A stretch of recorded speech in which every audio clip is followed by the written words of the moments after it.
Tar and salt braided the air like old rope, heavy and black-streaked under a sky that never stopped moving. The ship from White Harbor labored through a chop that slapped its hull with wet palms. Jon stood at the prow in a borrowed cloak that smelled faintly of fish and woman's lavender, watching the dragon ship ahead lift and fall like a thing breathing. Ghost lay with his head between his paws at Jon's boots, pale fur blown into ragged banners by the wind. The wolf's pink eyes followed each cresting wave with quiet suspicion, as if the sea were a creature that might at any moment leap for the deck and bear them both down into its cold mouth. "We're near Braavos water now," Davos said from Jon's shoulder. He had shed his gloves, rough hands braced on the salted railing. The old smuggler squinted at the horizon, where a band of darker gray hinted at land. "If the wind holds, we'll be under her Titan's shadow by nightfall." The word shadow sat on Jon's tongue. He tasted iron instead of salt. The old thought of Winterfell, of stone corridors and ash-cold hearths, and words carved in the bones of the place. Winter is coming. That truth had a way of traveling with a man, across water bright and blue, beneath foreign skies.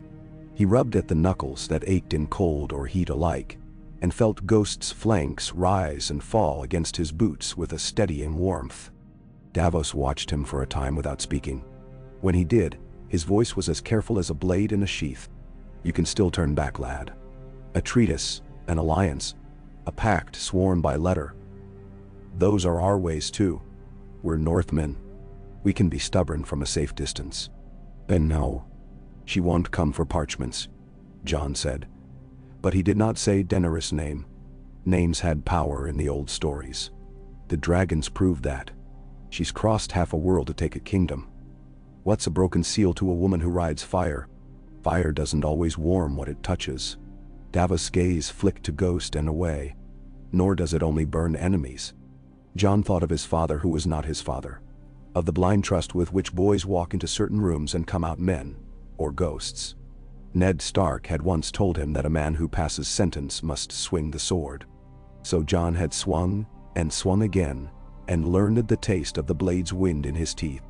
The world beyond the wall had taught him other things. That duty could be unpicked like a seam. That vows might be chains or wings, and that what glitters in the snow can be only a shard of glass, reflecting a few poor stars. What mattered now was not the comfort of custom, but the North's survival. The North, and perhaps more. He could not bring winter to heal alone. "Do you believe in omens?" he asked. "I believe in wind and tide," Davos said. "In how a sail bellies and how a hull talks to the water. Omens, well," he shrugged. "There's an omen for every eye if a man's intent on seeing one." Ghost untangled himself from Jon's boots and stood, lean and tall against the fret of the sea. The wolf lifted his muzzle and cut the wind with a sound that was almost too soft to hear. A line of vessels far ahead, black strokes on the gray, shifted their set to answer a change in angle. Sometimes Jon believed he had learned to read men from watching sails, their pride, their prudence, the way they took in or gave to weather without confessing it in words. The dragon ships sailed like creatures that had never known fear. He had seen them first outside White Harbor, sitting low and alive, with prows carved into open-mouthed serpents, whose painted teeth grinned at the winter tide. Men along the quayside had stopped hammer and rope alike to stare. Some had muttered. Wyman Manderley's voice had carried above the mutter like a drum. "It is not the man who arrives whom we measure," he had said behind his triple chin, "but the man we will need when the snows are deepest."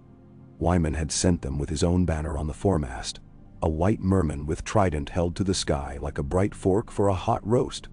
He had sent his nephew too, a younger Manderley, with the appetite of his house written in his plump lips and merry eyes.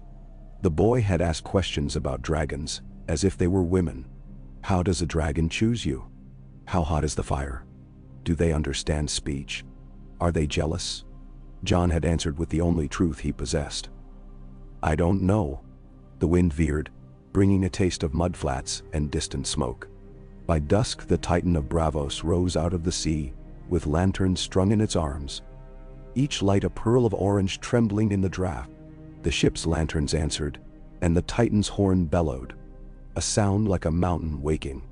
Men crossed themselves, Ghost neither flinched nor pricked his ears. Something older than fear moved in the wolf's stillness. Jon watched the great bronze legs open to receive them. He felt a map of the world redraw itself behind his eyes. Known places, named winters, hearths that had been his, receding. Beyond the Titan lay cities of a different hunger. Braavos smelled of wet wood and coin. The canals wore scum, like old velvet. In the great house where Wyman's contact had arranged a night's rest, the fire burned low and polite. Jon did not sleep. He listened to the house shift around him, breathing, and thought of what lay ahead. Of the woman he had not yet met, whose name seemed to bring fever to any room if spoken too boldly, as if each mouth that formed it drank a sip of wine, stronger than expected. Daenerys Targaryen. The name rhymed with heat, and with a childhood he had not lived. A childhood of rooftops glazed with dust instead of frost, of markets where objects were common, that to northern eyes would have been miracles or sins. Fire made different saints. They sailed again by morning, and by midsummer day, the city of pyramids heaved into view through a haze of heat. Meereen rose, with a logic that was not the North's, each great triangle of stone like a mountain sanded to a polite edge, and gilded with sunlight to make sure men did not forget men had made it, not gods. Smoke curled from vents. Color spilled down the steps in the robes of petitioners. The harbor was full of long black ships with bright sails and thinner craft with eyes painted on their bows, as if every boat wished to see who came near. And on the high air above it all, circled something darker that gleamed in flashes. Wings. Davos gripped the rail. "And there she is," he said softly, not meaning the city. Jon did not mean the city either. A landing that should have been clatter and bustle came instead with a hush, as if Meereen's heat had drawn the sound out of voices and left only breath. The Unsullied waited with their still measured ranks and polished spears. The woman who rode down the wide steps toward the quay did so at a walk. She wore no crown. The absence of a thing can be as loud as its presence. Her hair was a pale banner caught up simply, her gown the color of cooled ash. Her face was not what he had thought it would be, which was to say that it was a face and not a fire. She had the eyes of a person who had learned to listen in rooms full of shouting. Tyrion Lannister walked beside her like a smaller kind of standard. He swatted at the Meereenese heat with a handkerchief, saw Jon, and smiled with something that was not quite amusement and not quite relief. "I rode from Winterfell with your brother once," Jon said when courtesies had been exchanged, and names set in a circle. "He named you half a hero and half a nuisance." "I'm entirely both," Tyrion said. "And you are precisely how I remember you. Taller than I was by a head then, and now by two, which is ungentlemanly." Daenerys did not seem to hear them. She watched the white wolf who stood with his mouth closed and chest expanding slowly, as if the heat were a cloak he would not shrug off for anyone's sake. When she looked up at Jon, it was as if she had eaten a fruit and discovered a stone hidden inside the sweet. Surprise, yes. A small, hard thing to be understood later, in private. "You sailed far," she said. "Far," he agreed. "We have very poor winters here," she said after a beat. And he knew in the way men know when they have stepped onto a bridge that will hold or will not. She did not speak of kings or thrones. She spoke of winter. The audience chamber was a vast place softened by hanging cloth and polished by the bare feet of slaves who were no longer called slaves. Birds nested in the high vents. The city's noise came in like tide through the stone. A murmur, a clang, a snatch of song whose words Jon did not understand. He sat at a table that could have fed 20 and ate figs with careful fingers. For a handful of heartbeats, he could pretend he was a boy in an unfamiliar hall, wondering whether the lord of the place would ask him to demonstrate his sword work or his reading. Daenerys sat with her advisors. Melisandre, whose quiet intelligence, like a blade kept in oiled leather, shone when the light fell on it. Gray worm with a soldier's gravity that had learned to wear uncertainty without calling it fear. Tyrion, who kept glancing to the door and then to the floor, measuring something Jon could not yet name. The room waited for Daenerys to say the thing men thought she should say. "I heard the North doesn't bow," she said instead. "That it bends the knee only for itself. Is that true?" "We bow," Jon said, and felt Davos' attention like a hand on his back. "We bow to winter, and to the men who feed us in winter. We bow to the dead. We bow to the children we imagine in our dreams, so we do what must be done to keep them alive." To this, he lifted his palm and let the heat settle in it as if he could hold the measure of this other world. "We do not bow, but we could shake hands." "A shake between a wolf and a dragon," Tyrion mused. "The bards will love it." No mention of the lion, of course. He sighed theatrically. He never gets his due. Something like amusement touched the corners of Daenerys' mouth and was gone. "A handshake is made of two parts," she said. "Two hands, two bodies, two pasts. I offer my half." She laid her hand on the table where all might see. Slim fingers, sun-drawn veins like little blue rivers. "What do you bring me, Jon Snow?" "The thing I should not be forced to bring to anyone," he said, and his own voice surprised him with its iron. "The truest thing I have. Winter. And the oath that the North will not stand apart when the dead come with it. We will stand with you. We will stand before you. We will spend our blood as if it were ours to spend. Then—" "Your blood," Tyrion repeated softly. "And hers. And mine. All the realms if we're not careful." "We must be careful," Daenerys said. The hand she had placed on the table closed as if it caught something. "And we must be bold." Jon tasted the stone inside the fruit again. Bold would be a work of fire. Care would be a work of snow. He thought of the way spring thaw worked.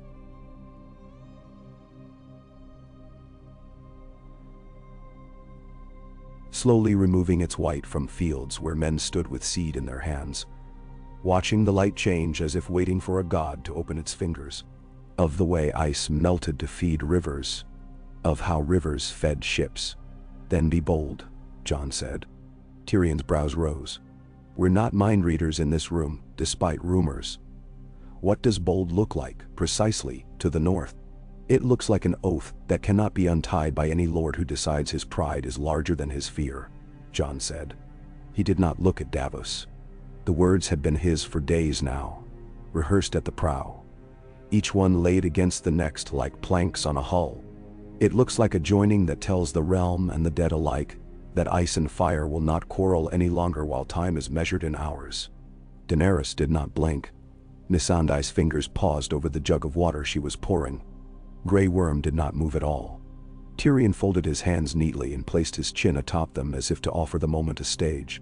"Marriage," Daenerys said. "Marriage," Jon said. "If you will have it." He had not expected to feel so calm after speaking the word. The calm had a taste. It tasted like the instant after a sword is thrown into the air, and before the hand that threw it catches the hilt again. It tasted of the clarity that arrives only when a man has committed himself to a course the world will notice. Daenerys' eyes were gray as winter stone in the Meereen light. What would the old gods say? She asked. What would the new? What would the gods of men with no temples? Then they would say nothing? Jon answered, and allowed himself the hint of a smile that was northern as cold water. They would watch, and when it was done, they would watch what we did next. Tyrion exhaled. The bards will have to work very fast. They spoke then. Not of screams and banners, but of small things that determine whether those banners will ever be made.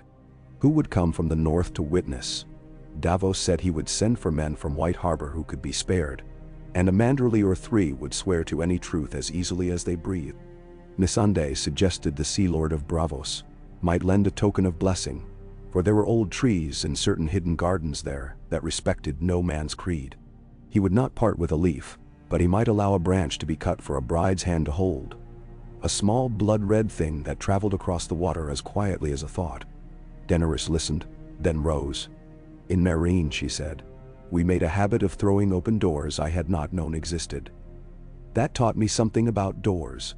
Sometimes they are not opened so much as set alight from within.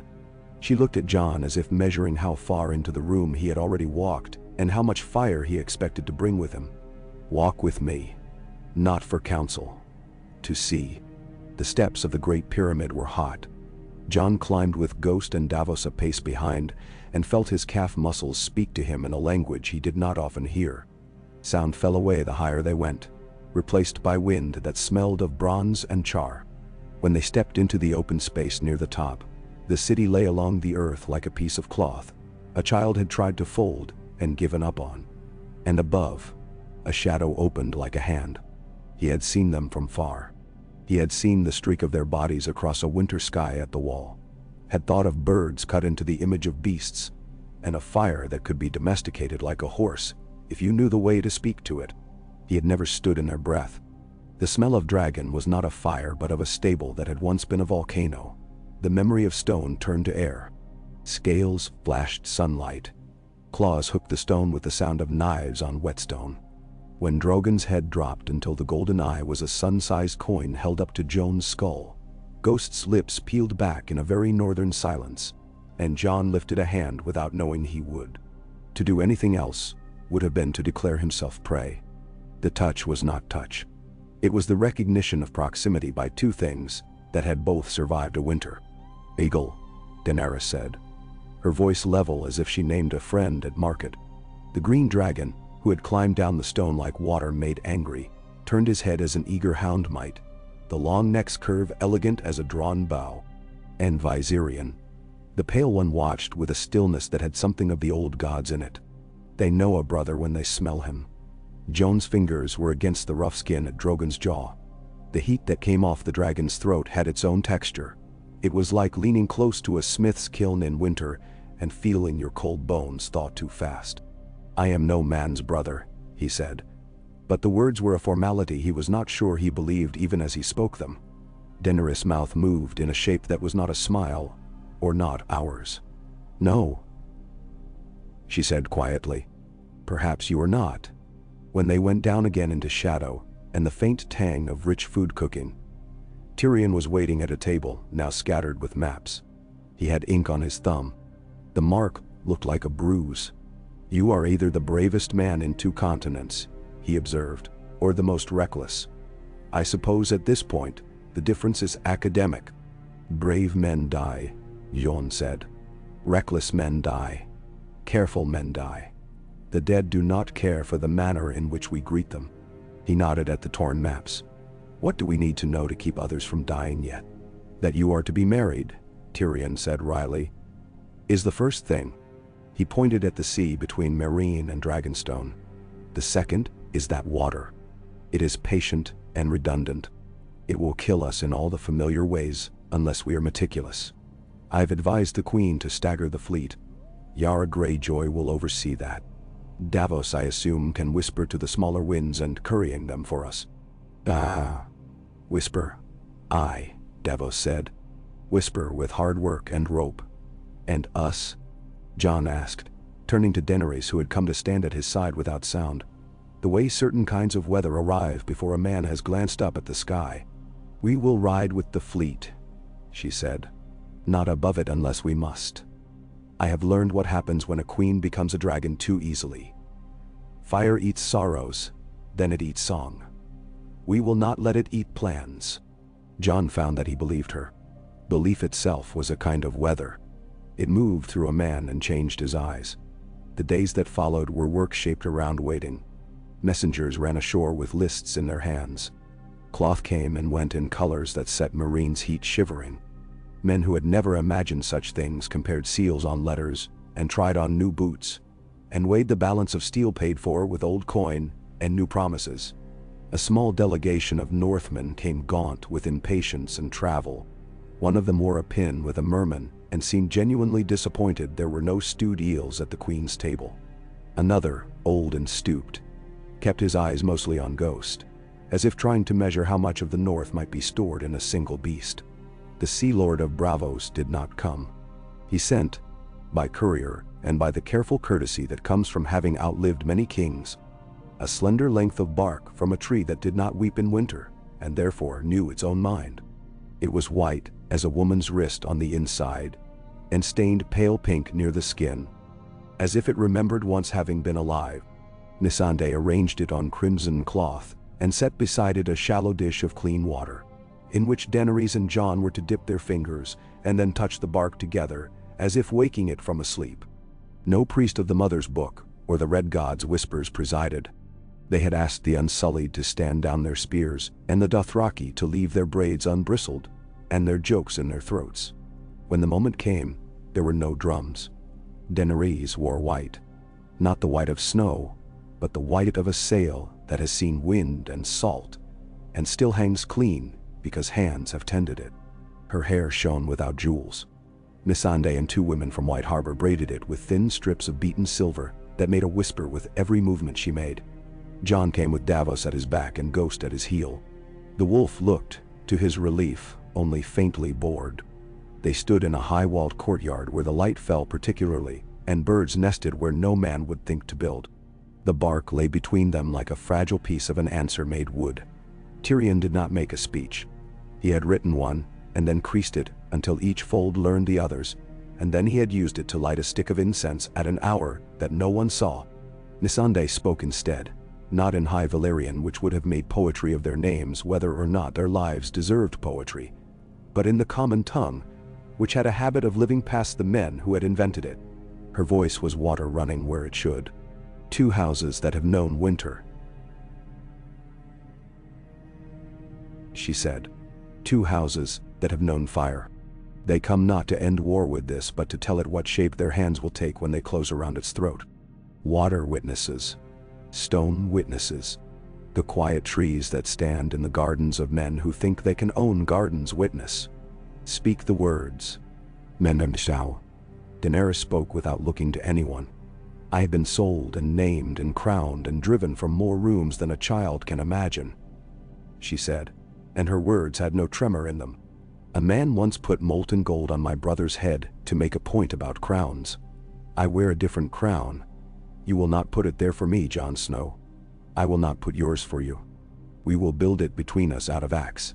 I will guard your north as if my children slept in every house, and if ever my fire touches what I love so fiercely that it forgets to love what you love, you will say my name, and I will stop. This I swear by water that does not lie. Nandero. Jon did not know he had learned how to speak until his own voice taught him. I have broken vows, he said. I have left brothers and made new ones, and learned that the dead are not the end of a man's obligations. I have been called Lord when I felt no Lord inside me, and King when winter made the word seem small. I say now that I will not leave. Not you, and not what you guard. I will stand in the way of winter with you. When the north calls me home with its old voice, you will be beside me, and I will be beside you, unless either of us forgets. In that case, it will be our task to remember.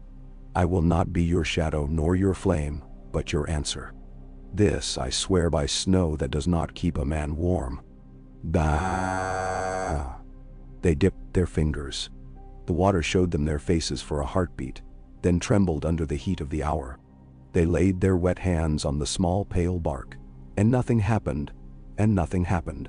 And then a single drop of water fell from the newly white wood to the red cloth, and made a darker red just there, as if it had been waiting to be permitted to become something else. Perhaps it had not. Perhaps a courtesan on the next street opened her shutters at that moment, or a bird above shook off a fly. But the silence that followed knew what it meant.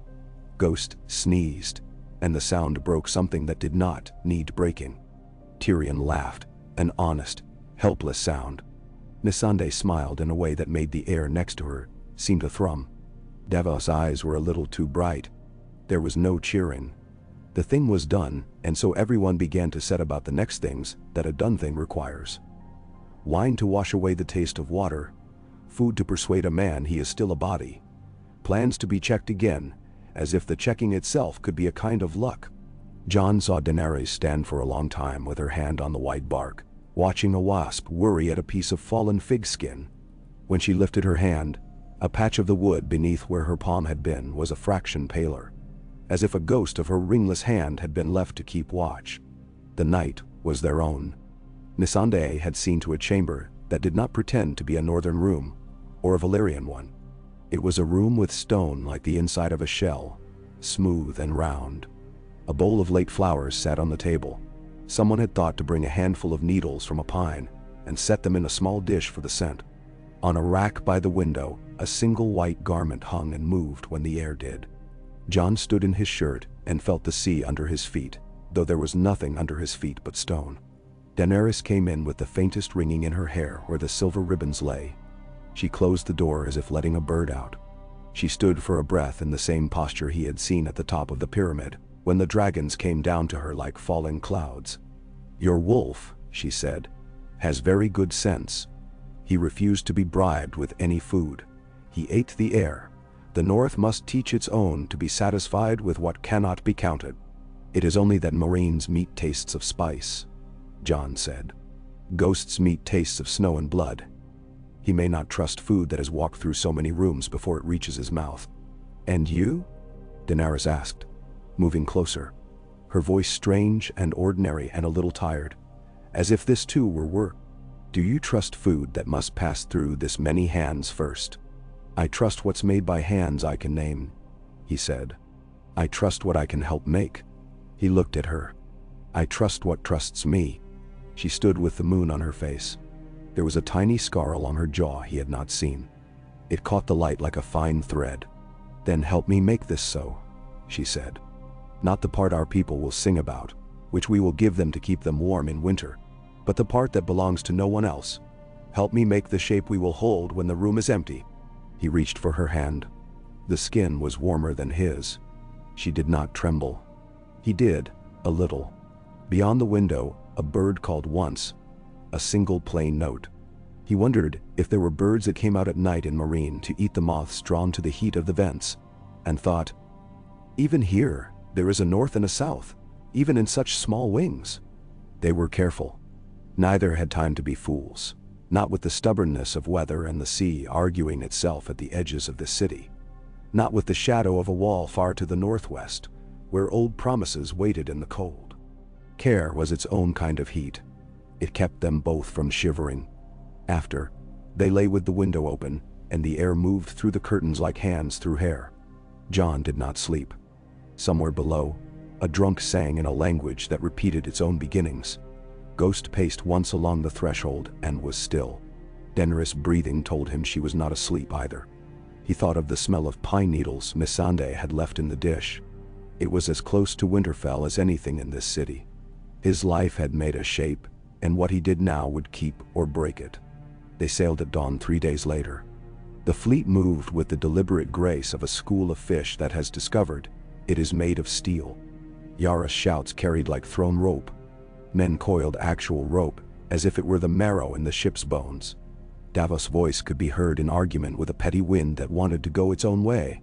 Jon stood with Ghost while the city slid away into a gold and dun haze, and felt the crackle of a storm being born somewhere he could not yet point to with his hand. The dragons watched the ships with the bored attention of cats in a sunlit window. They were an answer waiting for questions to be phrased correctly. On the third day, a storm found them with the timing of a man who arrives just as a quarrel is becoming a fight. Clouds came up like bruises that had eaten all the sky above. The sea's back humped and humped again, and then the first rain broke like a jar thrown against a wall. Sails came down with shouts. Men's faces became coin bright with wet. Ghost braced his white legs and set his teeth. Davos ran past with rope over his shoulder. Jon went where the hardest work was and put his back under it. Daenerys held to the rail and refused to look small. It was an act of will, and Jon loved it the way a man loves proof that a thing is possible. When the wave that would have broken the foremast opened its mouth, something darker than the cloud tore out of the cloud and raked a long stripe of wind from its lip. The wave fell back as if insulted. Rhaegal hovered above the masthead, arrow green and ice-edged with rain, beating the air into order. Drogon told the storm to mind its manners. Viserion observed all with the exacting interest of a judge in a dry court. They survived the hour of anger. When the rain tired, Tyrion appeared from somewhere dry and counted heads, grimacing only slightly at the state of his own shoes. "The sea," he said conversationally to Jon when they were both in a patch of breathable air, "is a perpetual reminder, is it not, that we are not the center of any story we tell ourselves?" "Not the center," Jon said, "but a part." He turned to look along the line of ships, each one laboring toward the same horizon with the same stubborn hunger. "We choose our part, And when the storm starts singing, we try to sing louder. And no. Gods, Tyrion said with a short, real laugh. You are very northern. It's quite soothing. My family talked as if we could convince weather to take supper with us simply by inviting it. We can only offer it a seat by the fire, Jon said. His eyes went to Daenerys, who stood with the dragon under her hand, the beast's bright eye a coin anyone would cheat and be punished for. We can only make the fire. The days grew gentler. Men found their voices again and misused them. Wine grew scarcer and song more inventive, which is the way of ships. Daenerys and Jon walked the decks together at dusk, speaking in low voices that were rarely about dragons or thrones. They spoke instead of a boy who had his hair cut by his brother in the kitchen because his father was away at war, and there was no mother to tell them to keep the hair. Of a girl who learned to eat a certain fruit at a market, in a city where everyone had the same face, wore the same mask, and no one's names mattered. Of Davos' little boy who had liked to touch everything that would not break, and wept for things that broke anyway. Of Melisandre's island, flat and warm and full of language, where the best thing to drink was not wine at all, but water with a sliver of lime to persuade the sun you were its friend, and not its servant. Of Tyrion's first book, which had not been a book at all, but a story told by a butcher's daughter who had known just when to lower her voice and when to raise. Sometimes their words did not matter. They watched the slow gold of evening spread like softened butter, and the shadows of the sails lengthen and melt. They watched Rhaegal teach himself a new trick for turning in the air, and then teach it to Viserion with the careless brutality of brothers. They watched Drogon dive and come up with something large in his mouth whose blood made the sea a sudden flower.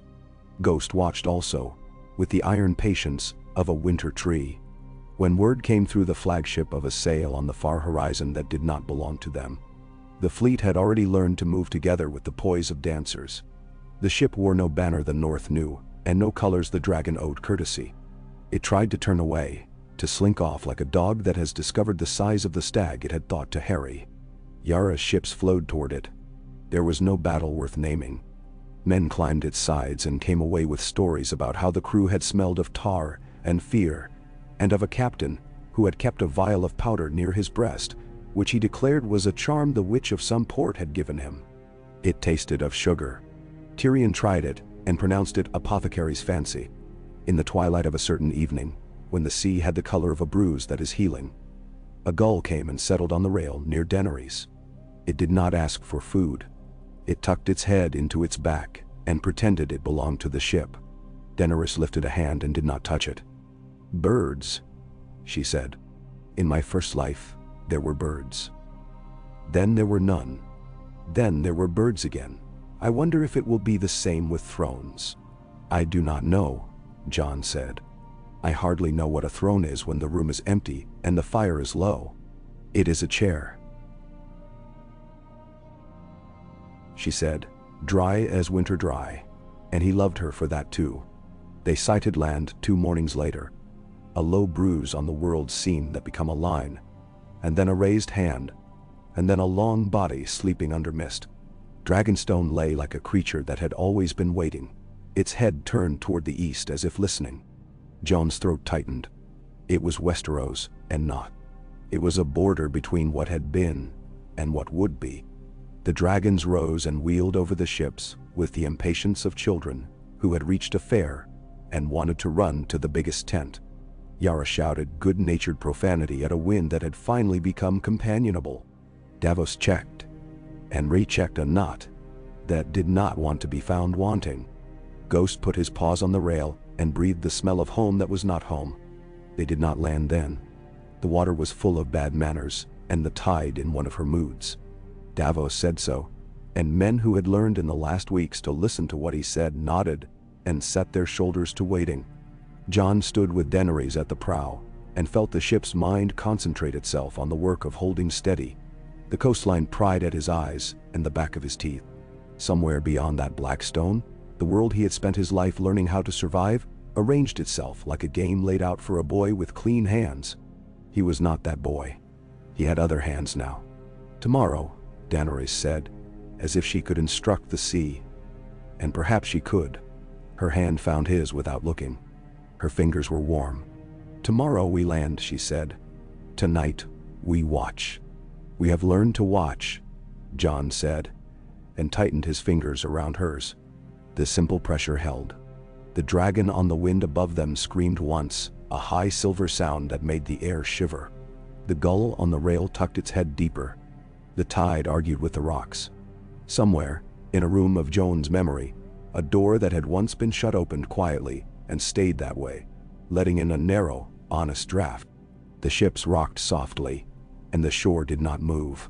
They stood there until the sun went down into the sea like a coin into a beggar's palm that would not close, and the land's dark length became a different kind of promise, one written in the language of stone and old fire. When at last they turned to go below, ghost following, Jon looked back once and felt. No omen, no prophecy, only the abrupt certainty that whatever else came, they had done one indispensable thing. They had chosen, and the shape of that choice would meet them at the water's edge in the morning, and he would know it by the way the air smelled when they set foot on stone. Inga. Dawn breathed like a sleeping beast. It lay low and gray along the sea, stirring the surface with a long sigh that laid pale ribs of light across the swells, and each rib broke under the hull with a sound like bones remembered. The headland sharpened as the light took it.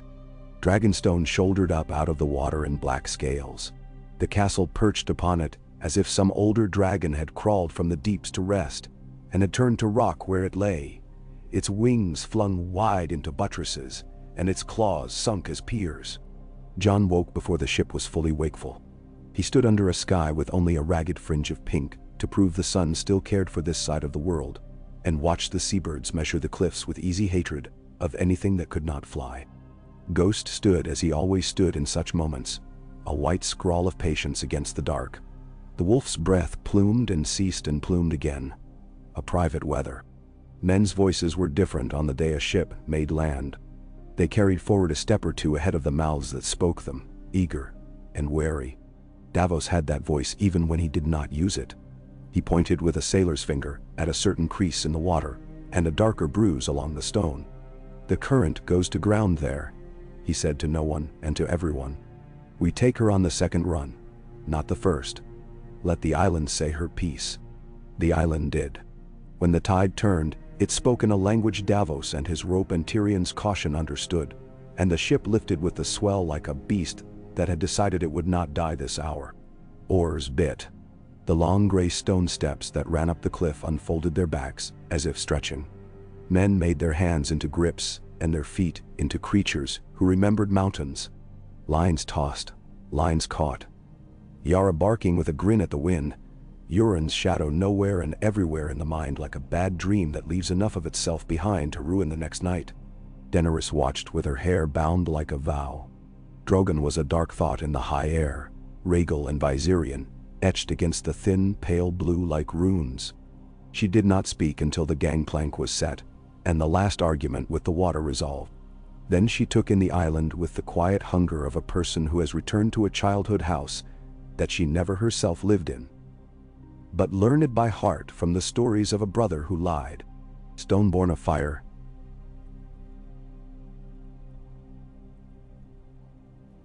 She said finally, "And a house that learned to sit upon it." "We will teach it to stand," Jon said, and then wondered at himself for presuming to speak of teaching to anything that had been old, when his house had been a young story told around a smoky table. Yet the words felt right enough in his mouth to be allowed out of it. He offered his hand to the shore. The shore accepted it. The steps were a sermon on patience. They demanded breath, and gave back a perspective that grew no more generous the higher one climbed.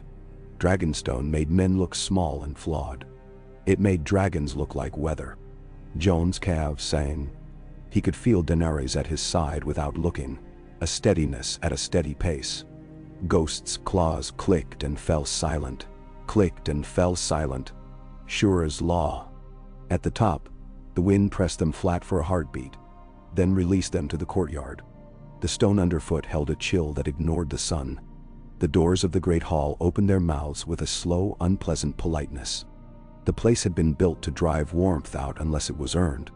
The first breath of it on Jon's tongue tasted of dust that remembered fire and of sea that had been kept out of doors for 1,000 years, until this instant, and then let in again. Men who believed in omens would have looked for one. Jon believed in work. He stood in the doorway and waited until he could hear the building's tone. The way he listened to a horse's breath before putting his boot in the stirrup. There were rushes on the floor, thin and tired.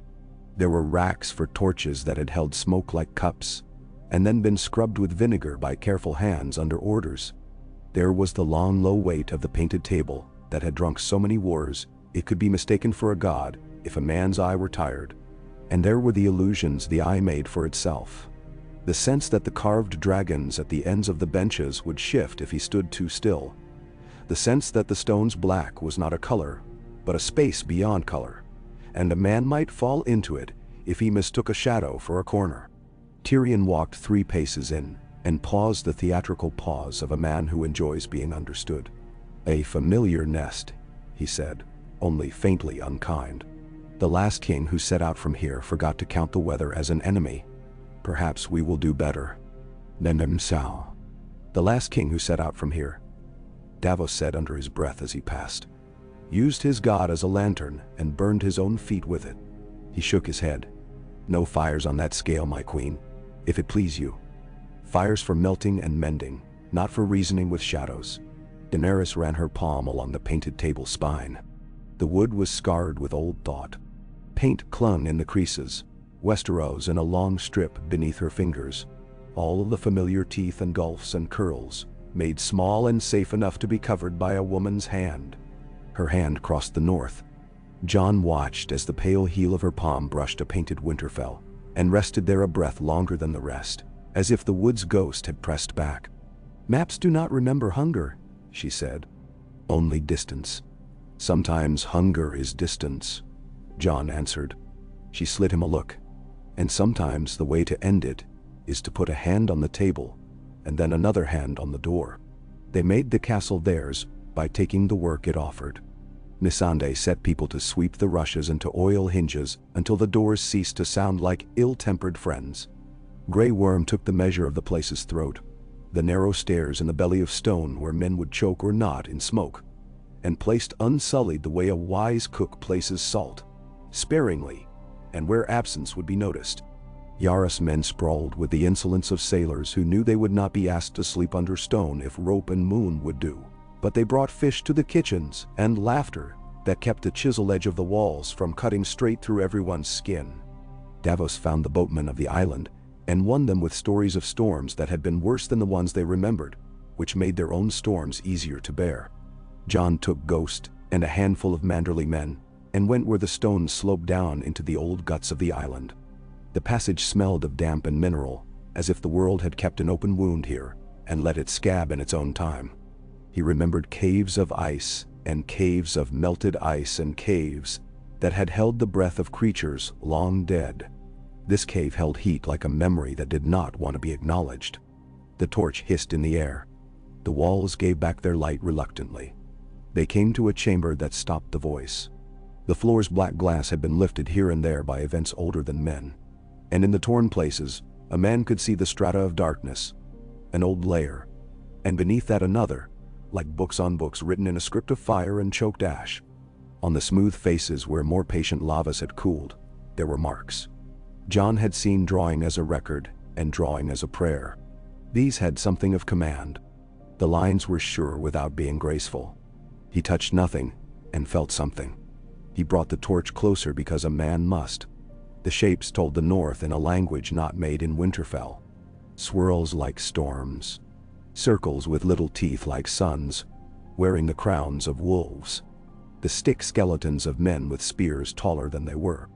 Tiny, precise outlines that were either dragons or birds with ambitions. Eyes. There were many eyes. In some of the scenes, there were no eyes at all. Eyes could be a mercy or an accusation depending how they were drawn.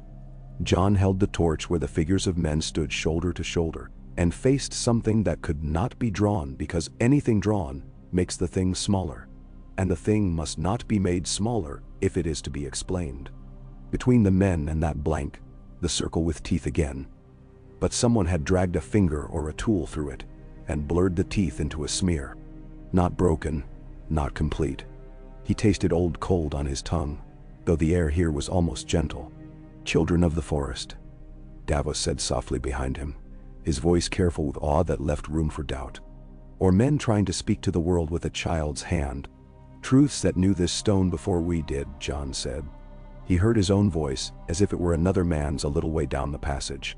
"And truths that will be here when we leave." He lowered the torch and breathed. The smell was particular and would not leave him for hours afterward. "Dragon glass," he said, and the word sat like a coin in his mouth. "Enough to make every spear in the north and not make a dent," Davos said. "Enough to put a point on winter and a handle on it, so a man could hold it. If we work like hunger and do not stop when our backs tell us to. Then now one tea." The work began as works begin, with a list too long, and men whose hands learned it before their mouths did. Dothraki, whose saddles were stabled by water, tried their strength against simple picks and found new songs in their lungs. Ironborn, who had been born to the sound of hammer on hull, smoothed glass into fat arrowheads, with the wary care of men handling the teeth of a creature that might still be alive. Northmen bent their backs with the grim gladness of work that made sense in the hands as well as in the telling, and learned how to bind the glass to shafts and not cut themselves to ribbons. Tyrion brought an old town mason with more pride than English and set him to devising molds. The man grumbled and then fell deeply in love with the problem, which, as Tyrion confided later to Jon, was the nearest thing to happiness that a certain kind of man would ever trust. Daenerys came down into the caves with a torch whose flame seemed small beside her. She did not walk like a queen in a place that had made itself. She walked like a woman at a hearth that was too large for any house, and therefore belonged to everyone and no one. Jon showed her what the marks had shown him. He did not say the word.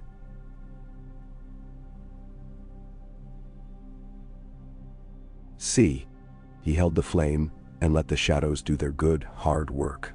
She stood a long time before the line of men and the blank that could not be carved. She put out her hand and did not touch the stone, which is a way of touching that the weirwoods teach, and that men sometimes remember when they are cautious with other people's pain. "They tell me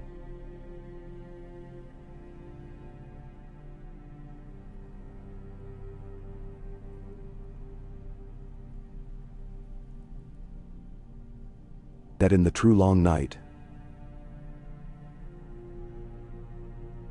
there was smoke in the sky so thick the dragons would not fly, that they could not tell whether it was day enough to hunt. We will wake earlier," Jon said. He gestured at the layers of black. "Stone remembers, even when men don't wish to. That is either a mercy or a rebuke." "Da." "Perhaps both," she said. The torchlight laid a small, stubborn orange in her gray eyes, as if a coal had been left there by someone who had expected to come back for it. "Take what you can without breaking the island. Tell me what you need to do it faster. I will give you what I should and what I can." What they needed was what work always needs. Food that kept men's hands from shaking, and hands to carry the food. Shelters for the few hours between tides when sleep was not a rumor but a debt. Good rope. Cut cloth. Order that was more patient than the weather and less cruel than hunger. Melisandre arranged and bargained and made lists that became other lists, and then one long, elegant list that could be read by tired men and still put the right weight in the right place. She learned the island's plea and answered it like a singer who hears the true note at last. Ravens went out from Dragonstone as men stirred stew and tested arrowheads for brittle places. One flew to White Harbor with Davos scrawl saying more than a scrawl had any right to say. One to Winterfell, where the new lady's name was written fair and clear, and where the lines beneath it were full of respect because Davos had learned the weight of such courtesies when he had none. One to Old Town, because a city that thinks for a living will not keep its thoughts to itself if invited to speak. One to Bear Island, where messages came back with their edges salted by sea, and where an answering hand wrote as if the quill had been sharpened by a knife. Jon wrote his own when the day's noise had thinned, and the room with the painted table accepted a candle as a companion. His hand was not a singer's, but it carried its tune. He told Sansa what must be told like a man setting board for a winter's supper, counting spoons and bowls, and making no ceremony of what was necessary. He told her the marriage in 13 lines, not because it weighed 13 lines worth, but because more would be an argument and less would be a lie. He told her what he had seen: stone that remembered storms, fire that remembered obedience, an island that had not forgotten it was made by an old, terrible art. He told her the North was not forgotten and would not be forgotten, that he would not drag her into rooms where the air was too warm for breath, that he would bring cold with him where he must. He ended with a sentence that had no flourish in it. Trust what you know of me, and when you doubt that, trust what the North knows of itself. He sealed it. He did not linger on the curl of wax as it cooled.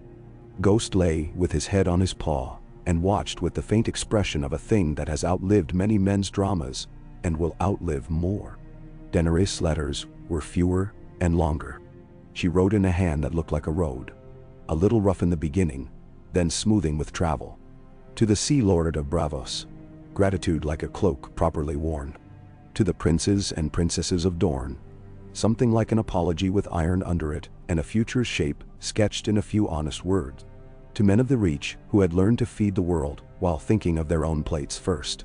A promise that if they sent grain north when the roads froze, they would not be forgotten when the roads thawed. She wrote one to no one.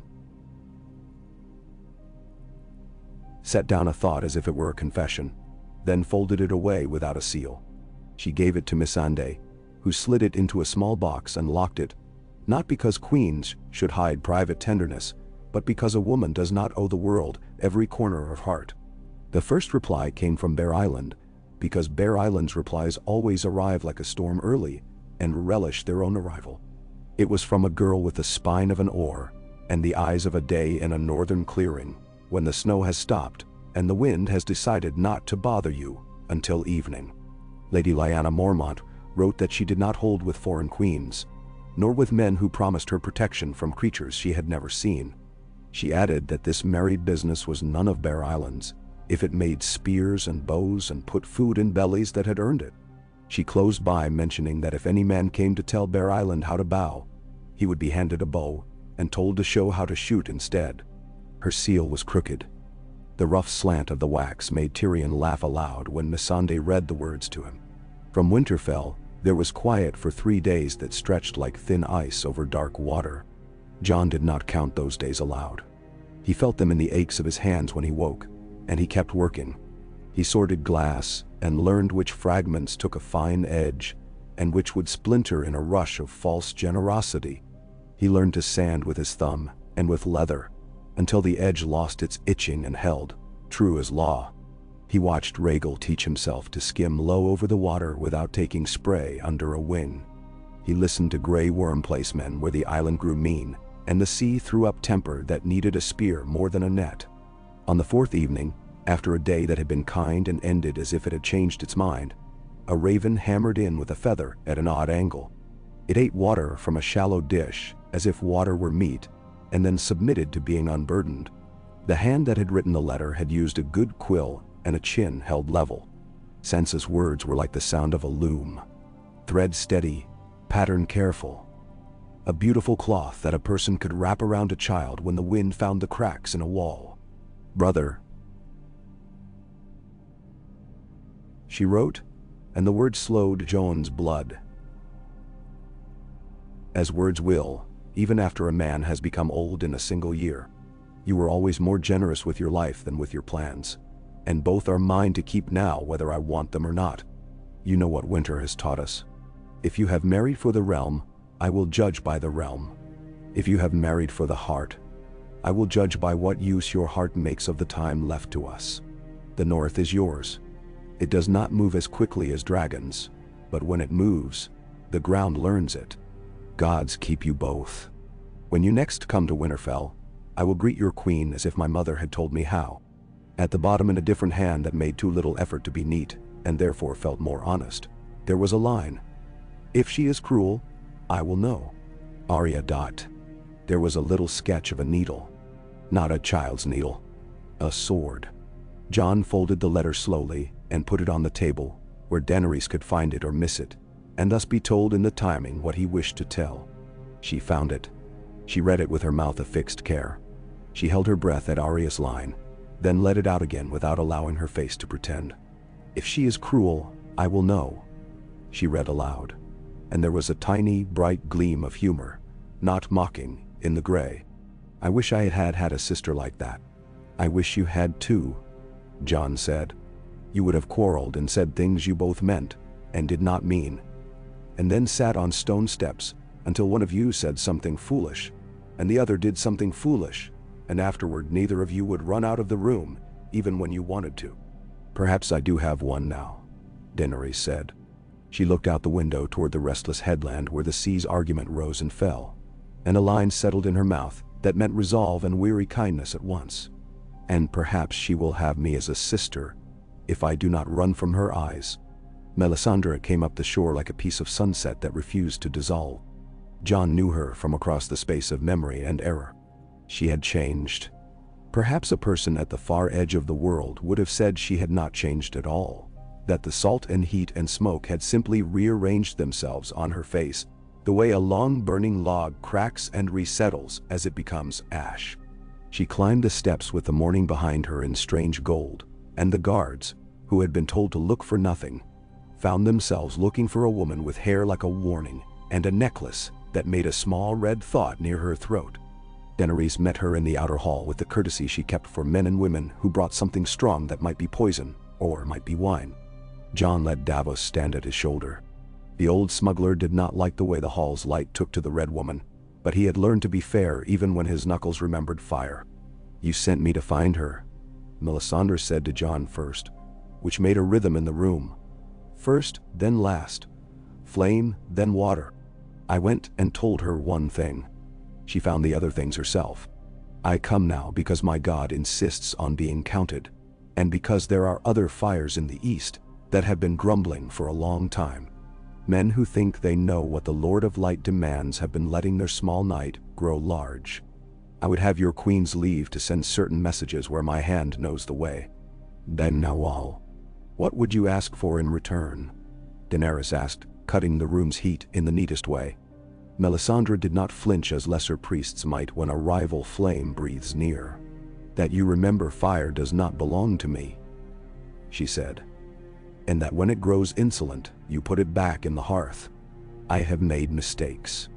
I have sent shadows to do my work, and then pretended the work was not mine to own. I will not again. If you marry ice to fire and call it a wedding that belongs only to your rooms, you will have to drag me away from it. But if you mean to marry them in the open and put bread and a seat at the table for those who would starve, I will make the invitations burn in the hands of those who must read them. That is all." "And now?"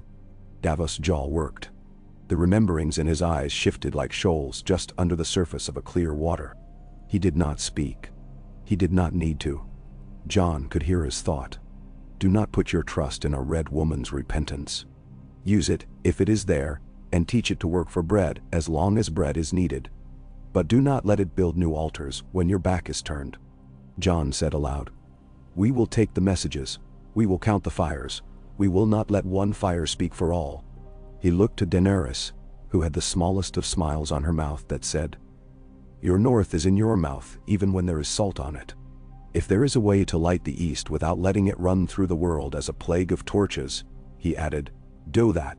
If not, send me back the news with clean hands so I may put it where it belongs." "Da." Melisandre bowed a bow that was either respect or strategic gravity. Then her attention slid sideways as Drogon's shadow striped the floor, and for a moment there was a child's wonder under the long year's lacquer. She had seen visions that had frightened brave men and lit fires where snow had no business melting. Even so, a creature that makes shadow with its wings and opinion with its eyes humbled her body. The days pulled into one another the way rope does under a strain. Grain came by weary cogs from Gulltown and from a narrow, honest harbor, half a day north, whose name none of them retained until the third delivery, when the man bringing the sacks told a joke so poor Tyrion insisted on buying a better one for the port, along with a barrel of saltfish. Killers came too, or tried. One night Yara's men dumped 3 long, spare bodies on the lower quay, like bundles of badly knotted net. They had salt tattoos and knives treated with a tar that burned the tongue. They had expected a sleeping island and had found unsullied in the dark, like doorposts that had decided to be men for the evening, and made a work of standing. I might as well say it, Tyrion remarked to Daenerys after the 3rd such gift. More tired than peevish. Your nephew's uncle is never far when the smell of new boats and old pride touches his nose. Euron Greyjoy will come as soon as he decides our presence ought to be made into a story that ends with his name. He likes endings, mostly other people's. Then we end other things before he comes, Daenerys said. She touched the lip of a cup, as if it were the edge of the world. We end hunger. We end doubt where we can. We end the confusion of men who do not know which way to send their grain in winter. He will arrive to find a table with places set, and see that no seat is labeled with his name. She and Jon made a habit of climbing to the eastern parapet, just before the light left the last corners of the sea. The view from there stripped a person of language without taking dignity. The water lay under them like a vast animal learning to sleep, restless even at rest.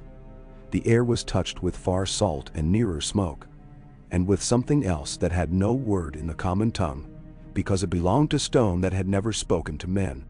Sometimes they spoke in that half hour. Sometimes they kept the use of their mouths for breathing and let their heads be quiet. One evening, the sky was the color of a blue cloak that had been left on a bench too long and had begun to fade in the sun in patches. Rhaegal wrote his name long across it and then ate the name to prove he could. When we are ready, Daenerys said, we go north. We do not wait for the south to decide whether it would like to be saved first. Readiness, Jon said, as much to test the word as to own it. We will never be ready.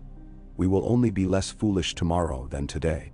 He leaned his elbows on the stone and felt the cool like an old friend. The road north from White Harbor will vanish in places that men will swear were solid last winter. We will need wagons that do not care what a road is. We will need men who live between one village and the next like hares, and can arrive between one heartbeat and the next with word. We will need to send the tools to make the tools before we send the tools. We will need to give the North the dignity of refusing help, so that it may accept it afterward with its pride intact, Daenerys said, unoffended and a little amused. We will bring grain without saying we bring grain. It will arrive of its own accord, in the hands of men whose boots have already learned the footprints of northern rooms. If you ask me to come first and be shown the trees that look like gods, I will come and ask them to speak. If they do not speak, I will still listen. They do speak, Jon said after a small time. Not to contradict but to smooth the stone between them. Not with a voice a person can carry out in his shirt. But they narrow the air, and they make a man's head feel like a bell that has been rung and rung until the ring is silent, and the silence is the point. They do not care about the names we give to things. They make men better at breathing. Sometimes that is enough. Ben? Bring me to them, she said. If the weather does not forbid it. If the weather does, teach me to wait like a northern woman. I think my patience would enjoy that. It has lived too long on ships. It was there on the parapet, with the light holding itself together one more minute than decent, that Jon told her the thing he had told no one yet. Not in so many words since the night they wove their fingers together over a piece of white bark, and watched water announce itself with the smallest sound. There is a truth about me, he said, and the phrase fell in the air and did not break. It is a truth that men will find ways to love and to hate. It may be a truth that changes nothing. It may be one that makes maps think they can climb off the table. He looked past her shoulder to the sky, where Viserion hung like a pale star that refused to rest. If I say that my father was not my father, and that the man my mother loved wondered how to wrap a boy in a name that would not burn him, what does that do to you when you run your hand along the painted wood of kingdoms? It makes me less alone, Daenerys said without needing the rest of the lines filled in. Her voice was not soft. It was level, as one keeps a board level when building a table one hopes men will eat at for a century. It makes the dragons quiet, because they too understand being older than the story that is told about them, In rooms with too much wine, it makes certain men's mouths water because they love the idea of blood more than the thing itself. It makes other men grateful, because any truth is a rock in the stream, and a stream without rocks runs faster than is good for it. She flicked him a look that carried in it a question and an acceptance at once. It makes me wish my brother were alive, not so that he could shout, but so that I could see his face when he learned that knowing a thing does not mean owning it. I thought, Jon said honestly, you might say it made you angry. It may, she said. Tomorrow. In private. For the way the world arranges itself around men's names, while a woman's proofs are bought and sold. Tonight it makes me see that when we go before the North, we will set down not one truth, but many. We will not ask them to bow to blood they do not value. We will ask them to judge by acts and to keep salt for the stories and bread for the bellies. When the time comes to tell your secret where secrets become food and fire, we will tell it. Not before the telling can be a thing used against what we are building. Ben Wanderer. He felt the island under him agree with her, as if the ancient stone recognized the same older economy. Count the fires when counting matters. Count the food sooner. He nodded once and let the air go into his lungs and out again, and not be political for a breathing's time. The sea threw up a small argument at the foot of the cliff. Drogon laughed at it in his way. The first snow came to Dragonstone at dawn in a weather that was no one's. It drifted brief and thin as flowers sifted by a grudging hand, melted on stone, and made the air honest. Men laughed as if for a joke they had been waiting on. A pair of Unsullied carried their shields out into it and let the light silver sound ping and hush along the metal. Daenerys stood at a window with the snow in her hair as if a priest had placed his fingers there, and she closed her eyes without kneeling. When she opened them, she said to Jon, "Now," as if the island itself had given the order. They left with less noise than they had come in. This time the ships were lean with use and eager for purpose. Dragonglass lay stacked in chests and barrels, and in odd wrappings that proved immune to splinters, because the mason from Old Town had decided he could tie knots better than sailors if the knot were treated as a problem in thought. The dragons launched themselves high and hung there, Cape Wind. Ghost took his place with the still authority of a mountain moving. Some men stayed. Grey Worm with a skeleton of spears behind him as Rib stayed, because islands must be told they are not alone. Melisandre stayed because a queen's letters are not written in ink alone, and the language of an island must be learned, or it will go feral. Tyrion went with them because men who love games do not leave their pieces when the board shifts. Davos went because the sea scares a man less when the man respects it, and he did his respect by being present.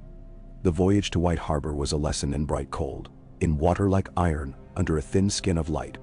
The gulls were larger and more blunt-minded. Their cries had learned hunger from a coast that all too often told them no day. The ship's ropes made smaller sounds, Wood's voices less boastful. The north rose in the air long before it did in the eye. Ghost slept more.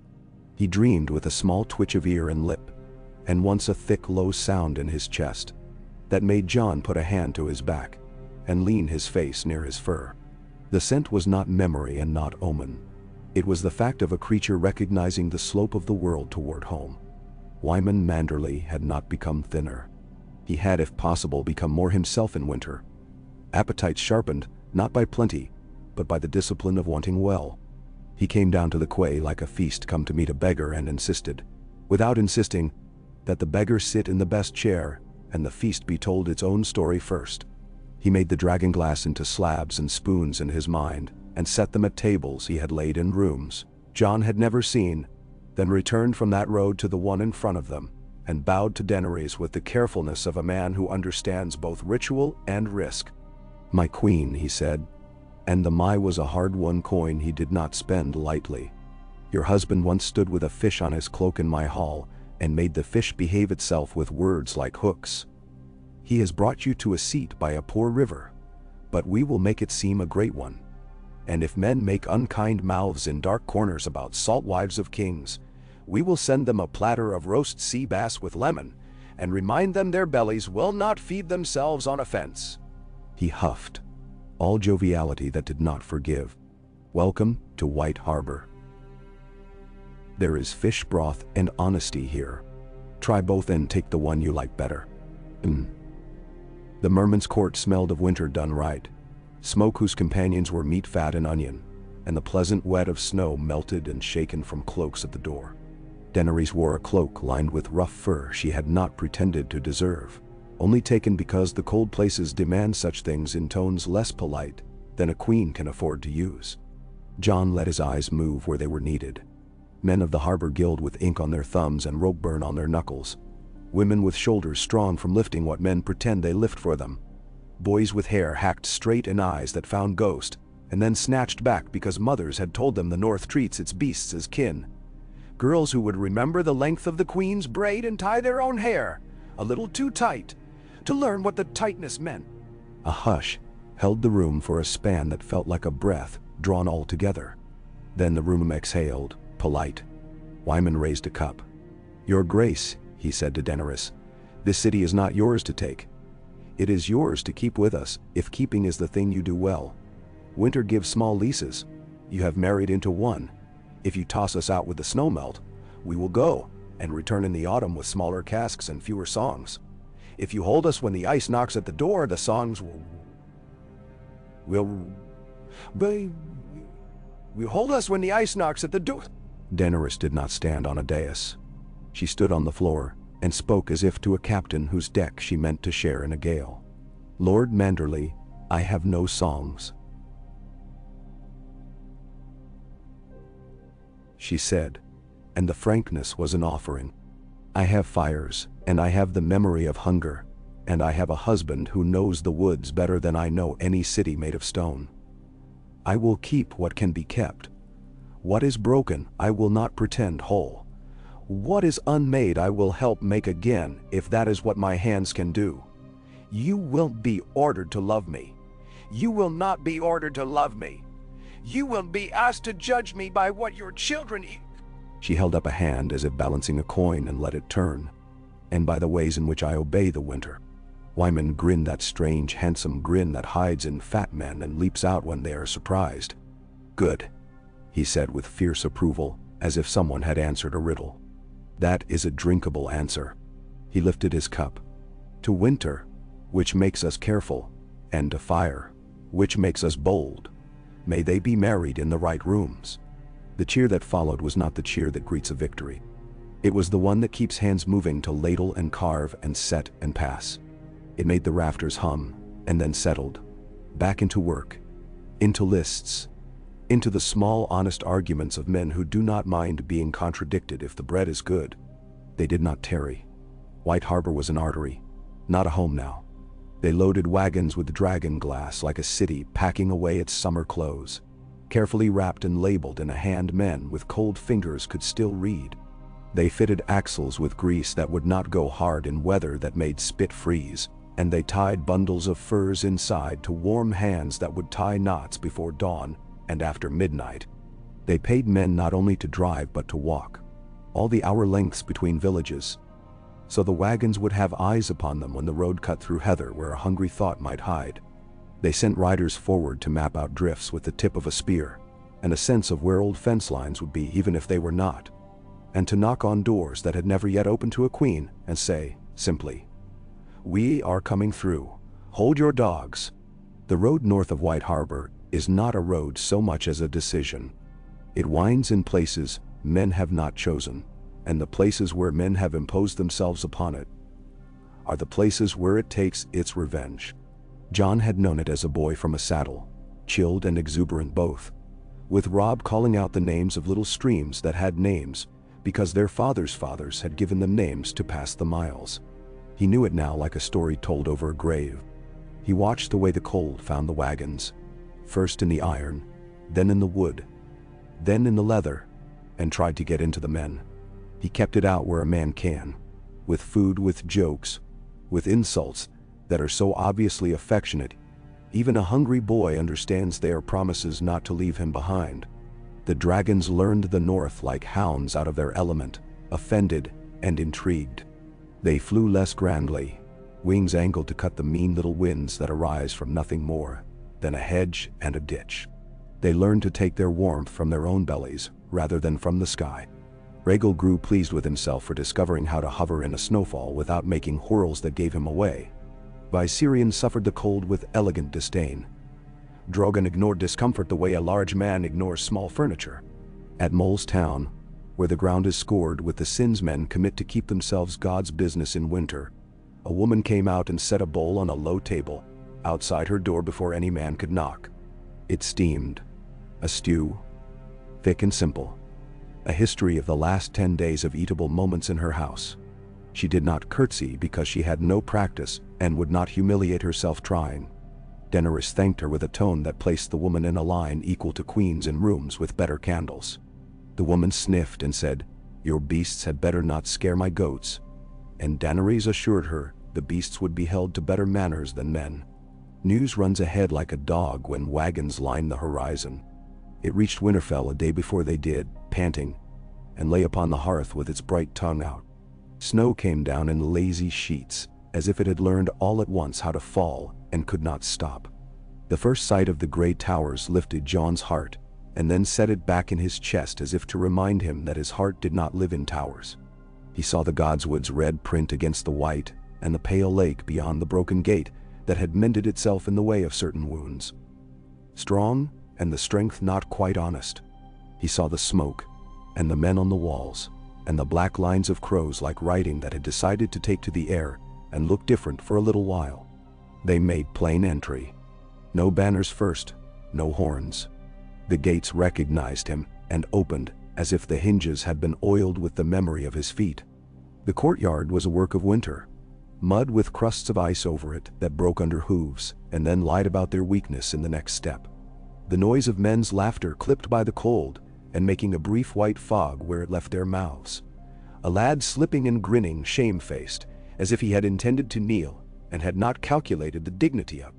Sansa came down the steps with a cloak heavy enough to keep a small family warm if wrapped right. Her hair was a red that winter could not quiet. She wore it like a past gathered and arranged to sit gracefully upon the present. There was steel where it had to be. There were roses hidden other places that the day did not demand. Arya came beside her like a knife someone had polished with snow. Bran waited in his chair with a composure that made the air thick. The ravens above him took turns thinking about it, and then decided against an opinion for the moment. Jon stopped in the middle of the yard. Ghost went to his haunches, as if that were how the North kneels. The cold found Jon's mouth and laid a ring around each tooth. He smiled anyway. Sansa's face changed in the particular way a face changes when it has prepared itself to be the face of a place, and then sees a brother, and must be both faces at once for a moment. She walked to him without looking left or right, and put her hands on his shoulders, as if testing the honesty of his bones. Then she pressed her mouth to his cheek. Her breath was warm. "You have brought winter home with you," she said. Half accusation and half pride. "It would have come even without me," he said, and the admission carried the relief of a man confessing he is not the author of the bad weather.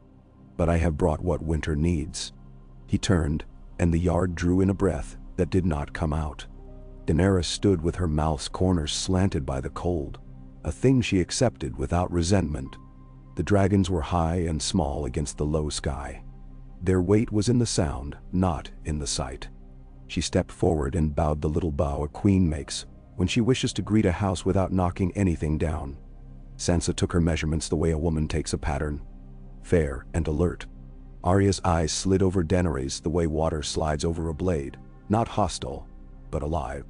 Bran's mouth moved in a smile that was not entirely of this room.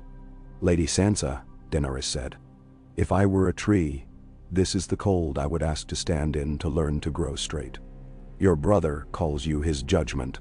I accept his judgment when it comes from you. If it changes with the weather, I accept that too." "Bender." Sansa blinked and laughed a little. The laugh of a person caught by a phrase that refuses to be fought with. "You will not find us quick to change," she said. "But when we do not change back. You are welcome in Winterfell. If the rooms are not warm enough, I'll have the fires told to do better." "Thank you," Daenerys said, without a queen's frill. "Warm and honest." Arya had come near and stood where Daenerys could not ignore her young height and the old steadiness in it. "If you are cruel," Arya said matter-of-factly, without childish drama, "I will know." "I hope you will," Daenerys said with equal plainness. "I would rather have a sister who tells me when my steps are wrong than a hall of men who tell me my feet are light." She held Arya's gaze as one holds the handle of a knife properly. Not too tight, not too loose. It was enough. The courtyard's noise returned gently then, as if relieved of the chore of needing to decide whether a fight had to be fought. Men led horses to stables that exhaled the good smell of old straw and animal sleep. A boy handed Jon a cup with something mulled in it and tried not to stare at Ghost while he did so. Ghost allowed the staring and then looked at the cup with mild contempt. Jon drank. Tutty. The heat ran down him like a hand. They went to the godswood because it would have been a crime not to. The path was made of decisions, set in snow. The great weirwood stood exactly as it had in Jon's eyes each winter of his life, and exactly as he had forgotten it between winters, which is to say, it deviated from memory in the way a voice deviates when heard in a different room. The same, and not. The face carved into it had not grown kinder. It had also not grown crueler. It suffered no adjectives. The eyes looked. They were old enough to be immune to flattery. Daenerys stood before it and let the cold take her without pretending. She was shivering, which was not weakness so much as courtesy. The body's respectful acknowledgement of the place's terms. Jon put his cloak over her shoulders, not because he mistook her for a woman in need of saving, but because sharing is the other form of worship this place respects. Ghost went and sat where he always sat, as if this were a table, and he a longtime friend who knew which bowl would appear in front of him. "They do speak," Daenerys said softly after a time that required no measuring. "It is only that their grammar is stone and the names of storms. I understand enough to be humbled." Jon let the breath he had been holding leave him and vanish into air that would not remember it. He set his palm lightly upon the wood. He said nothing that needed witnesses. He asked for the North's judgment with the silence of a son asking his mother whether a woman he has married will make bread that does not lie. The bark under his hand did not give. It did not need to. He had already been given more than he asked. He stood beside a woman who did not pretend she had not come to be judged, and who would not beg for mercy when justice was required. The tree's red tears were frozen, and the freezing was its answer. "You will be held. Be ready to hold." They planned in rooms that had listened to other plans, and had taught men to whisper in them, because the stone could take a word and keep it, altering it slightly when it gave it back. Tyrion moved counters over a map that had been inked again since they were boys. Sansa put her finger on the points that would become brittle if struck twice in the same place. Davos named humble villages that were not humble when a storm trapped a wagon between two ditches. Arya said nothing, and sharpened something that did not look like a blade. Bran spoke of ravens and weathers that did not belong to this Yar, and of men who walked with their backs to a straight for the place they wary. Dragonglass left Winterfell like a controlled rumor. It moved in the hands of men who understood how to carry it without making the thing itself into a boast. It came into forges where iron with winter's sullen will was being hammered into shapes that work in winter. Shovels and hinges, and a certain fine hook that draws boots off when hands are numb. It learned to meet wood and sit in it without splitting it, because a boy with a steady mouth had been taught to bind as if he were binding a wound. It lay upon tables, and was touched by women whose palms had worn the skins of apples, thin in autumn, and were now waiting for spring to tell them who they would be for their families this year. It took the North into itself because anything that lives in the North and means to belong must take the North into itself. A raven came from the wall, but not from the east. From the west, where men might have thought the wall had less to fear. Its message was short and careful, like a man speaking in a house at night, so as not to wake a child. The dead had been seen in a copse where boys stole kisses in fall, and the ground had been wrong days after they were gone. The men who wrote the message had not told the story to frighten. They had sent it because their duty was to be the kind of men who say what is, not what would make a lord more comfortable. Jon went to the ramparts and breathed the cold until it tasted clean. He knew the old logic. The dead in ones and twos, then tens. Then suddenly, all a man could see between one tree and the next was a white too bright for morning. He turned his head and found Daenerys already there, looking north with her hair weighty under a fur-lined hood. Her breath made a mist. She did not waste it with words. "We go," he said. "We take the glass and the men who know how to hold it. We take the dragons and we teach the wall to look up as well as down. The wall will not want lessons," she said, approving. "But it will take them if they come in good speech and with food in the teacher's hands." Her smile was small and real and full of a kind of mean humor. "I like the North. It does what a dragon does when it is too proud to say that hunger has arrived. It waits without blinking and then eats the first sensible thing offered without saying, 'Thank you.' That is honest." Now, there were ceremonies a bard might have wanted. There were none. There was a morning when the air broke clean under the sun, and the ravens were black pinpricks, too intent on their own business to care about kings, and the dragons took the fast air above the yard with a sound that made the snow loosen from the eaves and slide in long sighs down the roof's slate. There were men checking straps and counting bundles in a rhythm with their breath. There were women calling after them with reminders so ordinary and so beautiful a man's eyes could sting as if smoke had entered them. "Eat before you say you will. Do not try to make a bed longer than it is. Come back with your feet whole. Tell Ned down at the croft if you see his white cow. She won't stand to be led by anyone but him." Sansa stood with a hand on the gatestone, as if she were feeling the heat leave it. "Bring them back," she said to Jon without drama, meaning men and hope and foolishness, and whatever else could be counted for a winter. "If you cannot bring them back, bring back the truth. We can live on that for longer than men think." "I will try," Jon said, and tried in his mouth the phrase any man uses at the edge of a war. "I will return." He did not say it aloud. Words can be the first of many lies, or they can be bread. He would rather carry bread. Daenerys turned to Sansa because women in houses that hold men in winter speak a language that a realm forgets at its peril. "I will show them what the sky can do and make it obey their plans," she said simply. "I will not set fire to the pride that keeps them standing.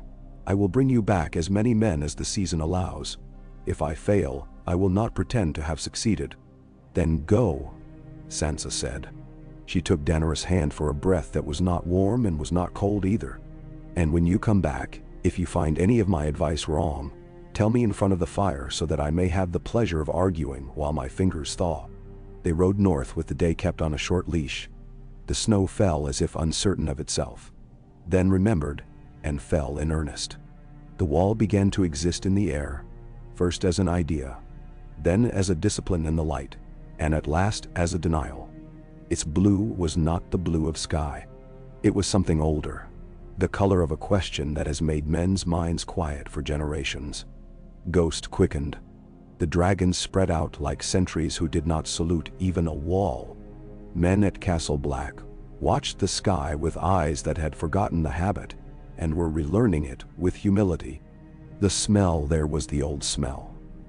Men and fire and old meat that had been made food by force and would keep them alive because pride did not keep bellies full. A boy Jon did not know had his hair cut badly by a friend and had learned to carry a spear without clattering. He looked at the dragons and tried to hide his fear's tongue. He did not succeed. Jon clapped him on the shoulder anyway and said the same true lie any commander says to a boy worth saving. "You'll be fine if you are careful." Atop the wall the wind made rules. It took breath and returned it colder. It pinched ears as if to warn them to listen. The world beyond lay under it like a sleeping thing, with its muscles twitching at bad dreams. In the far distance, whiteness moved in a way whiteness should not move. It had too much purpose. It was a line where no line had any right to be. Daenerys stood with her cloak tight and her face without complaint. She placed her hand lightly upon the ancient ice and let its old mind speak to her skin. "I do not know your language," she told it in her own, "but I know what you keep, and I know why you exist." She did not bow. She did not demand. She looked as if listening to a lord she respected and meant to work with in good faith while never planning to be less herself. Jon spoke to the men whose eyes had begun to shy away from that wrong white movement. He spoke of distance that the eye misjudged in snow, He spoke of how the first thing men do wrong in winter is breathe wrong. He spoke of the way legs lie to men and men believe them, and of how to count your own steps and not let a friend count them for you. He spoke of dragonglass and how it will bite a cold bone as long as the hand that holds it is not making itself into an answer when it must be a question. He said nothing splendid. He spoke the way one builds a low, good wall. With stones a person can still lift even when tired.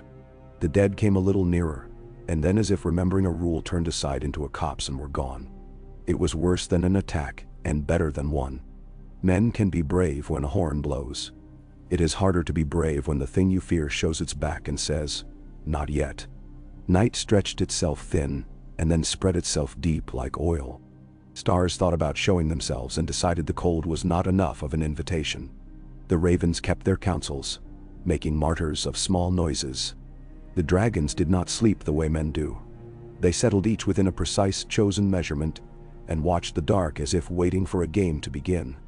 Toward the hour when a man is most likely to miscount himself, the horn blew once, twice, and then twice again in a rhythm that had no precedent.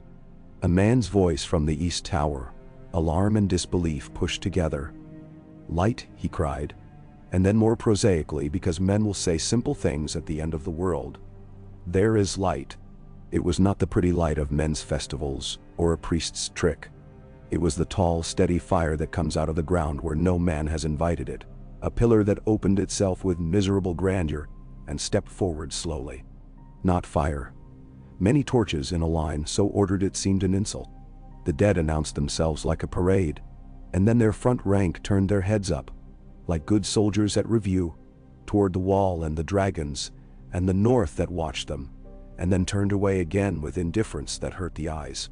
"Testing," Tyrion said grimly, breath white in the dark without bothering to be charming.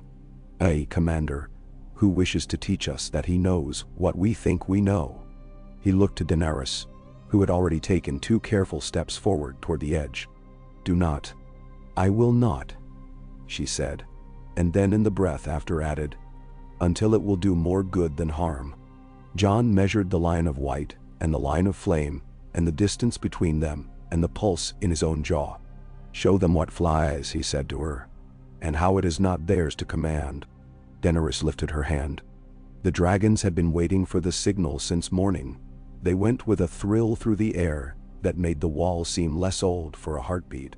Drogon's shadow bought the sky from the stars. Rhaegal's cry raked the night into ribbons. Viserion trailed dignity and contempt, and Jon found, even in the mouth of fear, room to admire the way the pale dragon held himself in a cold that could have sneered him to death. "High," Daenerys said to them. The one word bare of ceremony.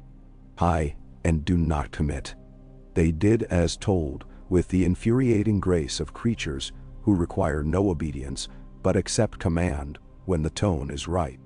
Fire wrote itself across the night in long, firm lines that made the dead's torches seem like insects. The front rank stopped. The second rank stopped. The third did not. It walked straight through the falling ash from the torches of the first, and did not pause to put its own torches out, and did not look up again when shadow passed over its face. It walked into the trees and kept walking. "Not a test of courage," Tyrion said, as if to himself. "A test of our tendency to waste courage." "Tomorrow," Jon said to Daenerys, and the word was bitter and kind in equal measures, "we do what pride would have us do tonight. But we do it with men fed, and their boots dry, and their lungs ready to listen. We do it with ranks even, and the glass where it must be, not where it would look best. We do it when the dead decide they have shown off enough." "And so," she nodded. There was no relief in it, and no reluctance. "Tomorrow," she said. They kept their watch. Men slept in slices of time like thin bread. Ravens called in their slow, private ways. Somewhere, far out past the last tree, a perfect circle of cold lay upon the snow, and did not melt and did not drift, and a boy in a village would come upon it the next morning, and throw a stone into it, and run home and tell his mother nothing, and then tell his friend everything. And thus the North would learn to hold its breath, not just at the wall, but in the kitchens. The dead were patient. The living, if they meant to win, would be more so. Dawn was not grand. It came up the edges of the world with an expression of apology and a stubbornness that could be loved. Men rose and rubbed warmth back into themselves as if coaxing a mule. Daenerys fastened her gauntlets with a care that was itself a kind of prayer. Jon walked the line and looked at the faces. Some old, some very young. Most of them the ages men are when history gets greedy and takes more names than can be carved decently on stone. He said to each man the small words that make a man stand straight, which are never in truth very different from the words one says to a child frightened of a room with all the shutters open. They formed. There were not so many as a ballad would have sung, but there were enough to make their own low music when they breathed together. The glass sat in spears and knives, and a few cruel little darts that would find gaps where larger weapons would tire. The dragons held to the high places, not all bunched, not all proud. Drogon let the sun lay a strip of gold along his back and did not react. Rhaegal was a thought of green withheld.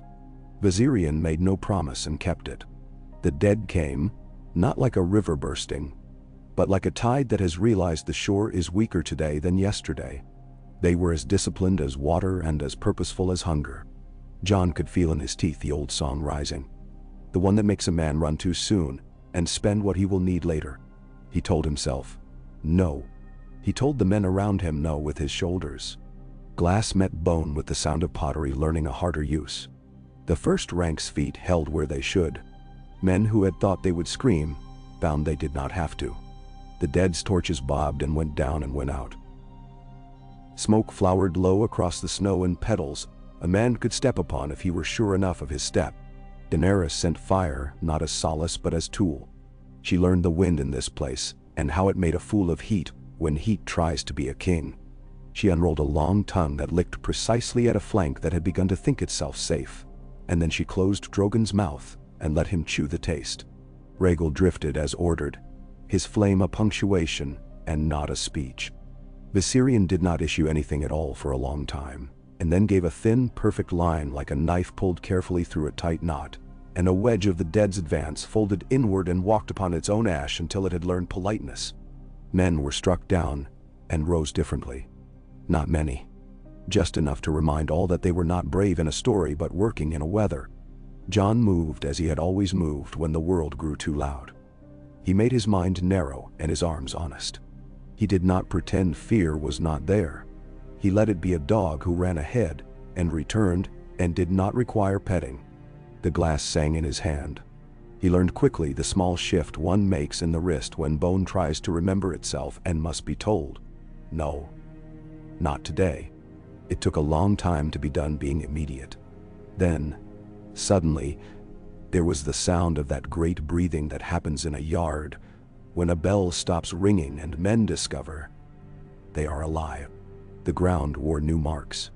The air wore a tired sweetness, as air does after too much heat.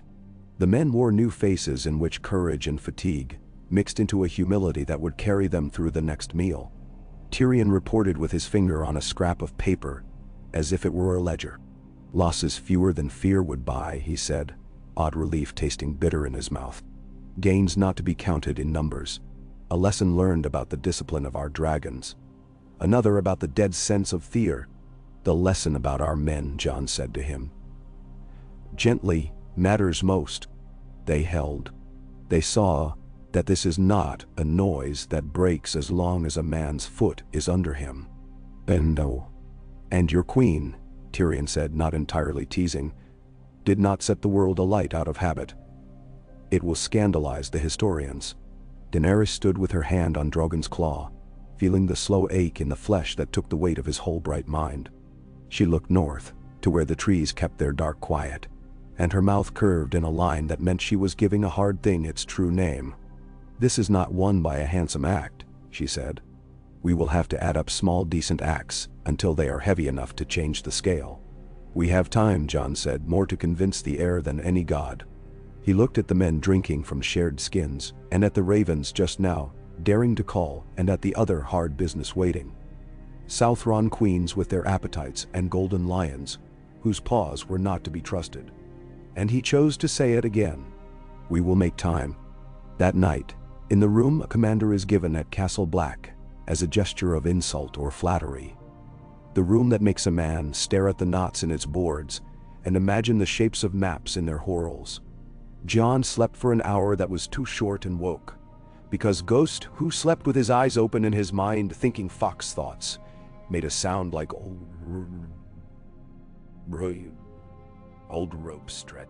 He rose to find Daenerys at the window, her shoulders rigid beneath a blanket that had no patience for softness. She did not turn at his first step. She turned at the second because she had taught herself to accept the comfort of company when the person was one she had allowed inside the circle of her care. They do not care about any of it, she said into the window's black. Who we are. How carefully we have come to this. Whether we call ourselves right or wrong. They will walk whether we stand or whether we fall. We must decide to stand, and to do so again when the standing becomes boring to pride. We will, he said. And when we cannot, we will teach our feet to remember even when our heads do not. We will make this a habit.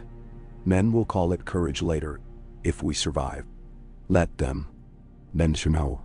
She nodded. The window made a little buckler of frost at its corner like a round shield a girl might carry for practice. She reached out and touched the frost lightly, and did not take her finger back when the cold argued.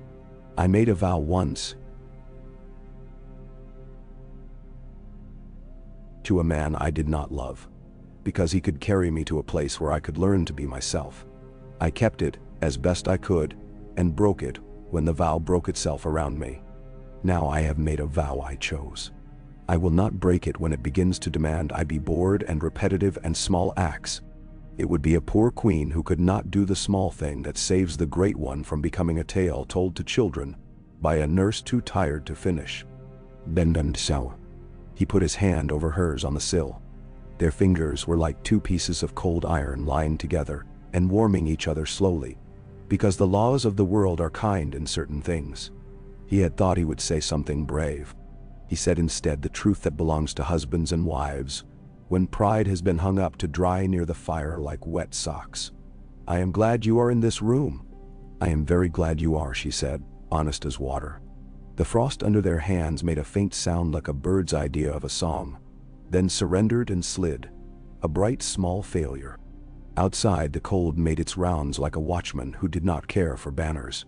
The dead made theirs somewhere a long way off where maps shade into guess. The dragons breathed in and out. Ghost slept with one ear awake.